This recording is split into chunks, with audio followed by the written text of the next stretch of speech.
कांग्रेस की आरएसएस। एक कांग्रेसी ने शुरू करी थी आरएसएस। मुसलमानों का साथ देने पर गांधी से नाराज थे हेडगेवार। क्या सत्य है हिंदू आतंकवाद? इस लोकसभा चुनाव में असली लड़ाई आरएसएस और बीजेपी की आइडियोलॉजी के खिलाफ है। प्रधानमंत्री नरेंद्र मोदी और आरएसएस संविधान को बदल देना चाहते हैं। इस लोकसभा चुनाव में भी आरएसएस विपक्ष के निशाने पर है।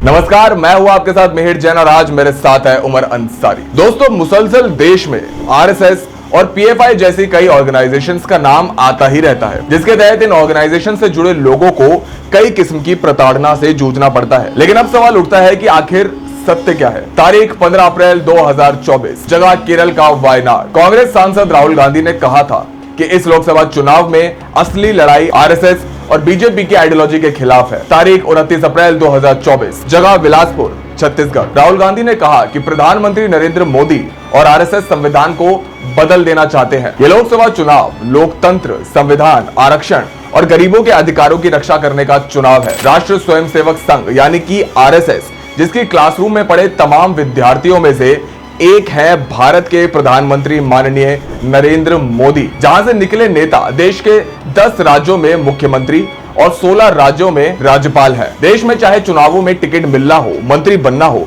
या मुख्यमंत्री की ताजपोशी हो, आरोप लगता है कि रिमोट कंट्रोल इसी संगठन के हाथ में है। इस लोकसभा चुनाव में भी आरएसएस विपक्ष के निशाने पर है। साल 1919 पहले विश्व युद्ध के बाद ब्रिटेन ने ओटोमन एम्पायर के टुकड़े टुकड़े कर दिए थे। इसके बाद अंग्रेजों ने टर्की के खलीफा यानी कि मुसलमानों के सबसे बड़े धार्मिक नेता को सत्ता से हटा दिया। इसका दुनिया भर के मुसलमानों ने विरोध किया था, जिसमें भारत भी एक था। गुलाम भारत के मुसलमान भी अंग्रेजों के खिलाफ सड़कों पर उतर आ चुके थे। दैनिक भास्कर के एक रिपोर्ट के मुताबिक शौकत अली और मोहम्मद अली नाम के इन दो भाइयों ने लखनऊ में ब्रिटिश हुकूमत के खिलाफ मोर्चा खोल दिया।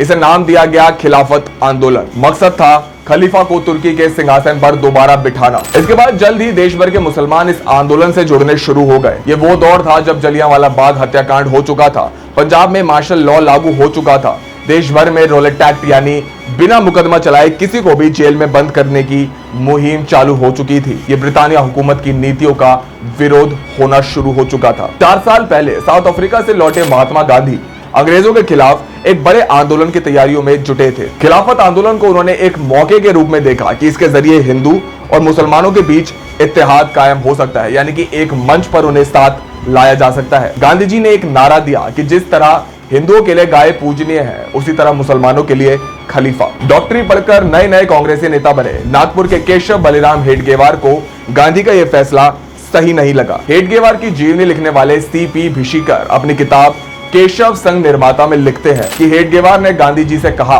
कि खलीफा का समर्थन करके मुसलमानों ने यह साबित कर दिया है कि देश से पहले उनका धर्म है। कांग्रेस को इस आंदोलन का समर्थन नहीं करना चाहिए, लेकिन गांधी जी नहीं माने। गांधी जी ने हेडगेवार की बात नहीं मानी और खिलाफत आंदोलन के समर्थन की घोषणा कर दी। ना चाहते हुए भी हेडगेवार इस आंदोलन से जुड़े रहे और उग्र भाषण देने की वजह से अगस्त 1921 से जुलाई 1922 तक जेल में बंद। अगस्त 1921 खिलाफत आंदोलन केरल पहुंचा। यहाँ के मालाबार इलाके में मुसलमानों और हिंदू जमींदारों के बीच झड़प होनी शुरू हो गई थी, जो जल्दी एक बड़े दंगे में तब्दील हो गई। इस दंगे में 2000 से भी ज्यादा लोगों की जान चली गई। डॉक्टर भीमराव अंबेडकर ने इस दंगे का जिक्र करते हुए अपनी किताब थॉट्स ऑन पाकिस्तान में लिखा है कि इस विद्रोह का मकसद ब्रिटिश हुकूमत को खत्म कर इस्लाम राज की स्थापना करना था। तब जबरन धर्म परिवर्तन कराए गए, मंदिर ढाए गए, महिलाओं के साथ बलात्कार किए गए। अंबेडकर ने खिलाफत आंदोलन पर सवाल उठाते हुए लिखा था कि यही गांधी की हिंदू मुस्लिम एकता कायम करने की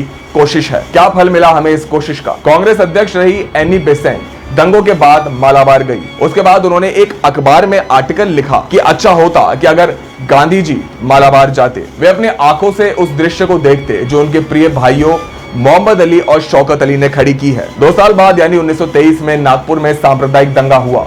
कलेक्टर ने हिंदुओं की झांकियों पर रोक लगा दी। हेडगेवार को यहां भी उम्मीद थी कि कांग्रेस इसके विरोध में आवाज उठाएगी, लेकिन ऐसा कुछ नहीं हुआ। खिलाफत आंदोलन और मालाबार हिंसा से नाराज हेडगेवार के मन में अब हिंदुओं के लिए एक अलग संगठन तैयार करने का ख्याल आने लगा। तब देश में हिंदू महासभा का गठन हो चुका था। हेडगेवार के मेंटोर रहे डॉक्टर बीएस मुंजे हिंदू महासभा के सचिव थे। कुछ समय के लिए हेडगेवार हिंदू महासभा से जुड़े भी, लेकिन उन्हें यह संगठन रास नहीं आया। हेडगेवार का मानना था कि हिंदू महासभा राजनीतिक महत्वाकांक्षाओं के लिए हिंदू हितों के समझौते कर सकती है। उन दिनों नागपुर सेंट्रल प्रोविंस की राजधानी हुआ करती थी। अंग्रेजों ने भारत के दूसरे हिस्सों को नापने के लिए नागपुर को 0 माइल पॉइंट बनाया था। आज भी 0 माइल पर एक स्तंभ और 4 घोड़ों की प्रतिमाएं मौजूद है। तारीख 27 सितंबर 1925, उस दिन विजयदशमी थी। हेडगेवार ने 5 लोगों के साथ अपने घर में एक बैठक बुलाई और कहा कि आज से हम संघ शुरू कर रहे हैं। उस बैठक में हेडगेवार के साथ विनायक दामोदर सावरकर, उनके भाई गणेश सावरकर, डॉक्टर बीएस मुंजे,